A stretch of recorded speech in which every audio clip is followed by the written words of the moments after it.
দুর্গাপূজায় অনুদানকে স্বাগত জানালেও উত্তরবঙ্গের বহু ক্ষুদ্র ও পাড়াভিত্তিক পূজা কমিটি অনুদান থেকে বঞ্চিত।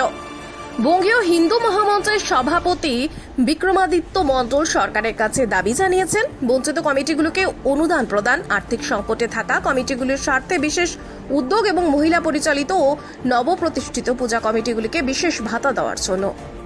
আজ কি বিষয় নিয়ে হঠাৎ করে মেয়রের সাথে সাক্ষাৎ? দেখুন, গতদিন আমরা শিলিগুড়ির কয়েকটা পুজো নিয়ে মেয়র সাহেবের সাথে দেখা করতে এসেছিলাম, কিন্তু উনি অনুপস্থিত থাকার জন্য সেদিন আমাদের সাথে ওনার সাক্ষাৎকার হয়ে ওঠেনি বঙ্গীয় হিন্দু মহামঞ্চের সাথে।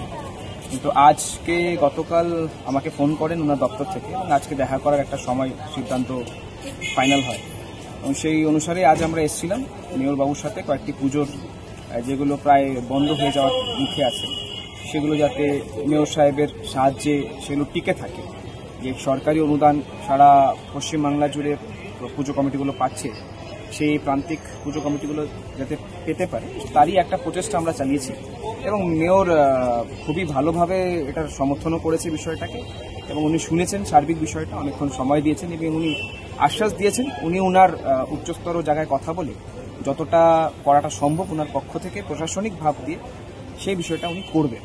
আর পুজো কমিটিগুলোকেও বলেছেন আমি চেষ্টা রাখবো যাতে এই পুজোগুলো বন্ধ না হয়, ওনার তরফ থেকে উনি সর্বোচ্চ চেষ্টা করবেন, এই আশ্বাসটাই আমাদেরকে দিয়েছেন। তবে মূলত কটি এমন ক্লাব রয়েছে যেখানে পুজো বন্ধ হওয়ার পথে রয়েছে? দেখুন, বন্ধ হওয়ার ক্ষেত্রে এখানে বলতে পারি আমি বিষয়টা যে ওদের আয়োজন করতেই এতটা সংঘর্ষের মধ্যে পড়তে হচ্ছে, কারণ আজকাল সবাই সেভাবে চাঁদাটা দিতে চায় না বা অনেকেই মনে করেন যে প্রত্যেকটা ক্লাবই 1,10,000 করে পাচ্ছে। বিশেষ করে এটার প্রভাবিত হয়ে যায় মহিলা পরিচালিত ক্লাবগুলো এবং ছোট ছোট যে সমিতিগুলো পুজো করে যারা বাংলার সংস্কৃতিকে বাঁচিয়ে রেখেছে সাথে আছে। তো সেই সমস্তভাবে প্রায় শিলিগুড়িতে অনেক পুজো কমিটিই আছে, কিন্তু এইরকম প্রমুখানা পুজো কমিটি আমাদের সাথে যোগাযোগ করেছে, তাদের মধ্যে থেকে যারা খুবই সংকীর্ণ অবস্থায় আছে তাদেরটা আমরা স্কুটনি করে সাহেবের হাতে তুলে দিচ্ছি, মেয়র সাহেবের হাতে। এবার উনি ওনার প্রশাসনিক দিক থেকে উনি সিদ্ধান্ত গ্রহণ করবেন যতটা কি করা সম্ভব। কতটা আস্থা রাখছেন তাহলে মেয়রবাবু? দেখুন, যেহেতু সরকারি কার্যক্রম অনুদানটাও সরকারি, তো মেয়র সাহেবের কাছে আস্থা রাখা ছাড়া এই মুহূর্তে সেই সমস্ত পুজো কমিটিগুলোর কাছে কোনো রাস্তা নেই।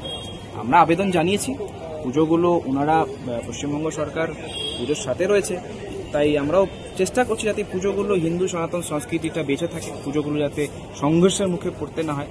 যেহেতু দুর্গাপুজোর সবার, তাহলে অন্যদেরও সবারই হওয়া উচিত। আপনার পুরো নাম? রেজিগনেশন? বিক্রমাদিত্য মণ্ডল, সভাপতি, বঙ্গীয় হিন্দু মহামঞ্চ।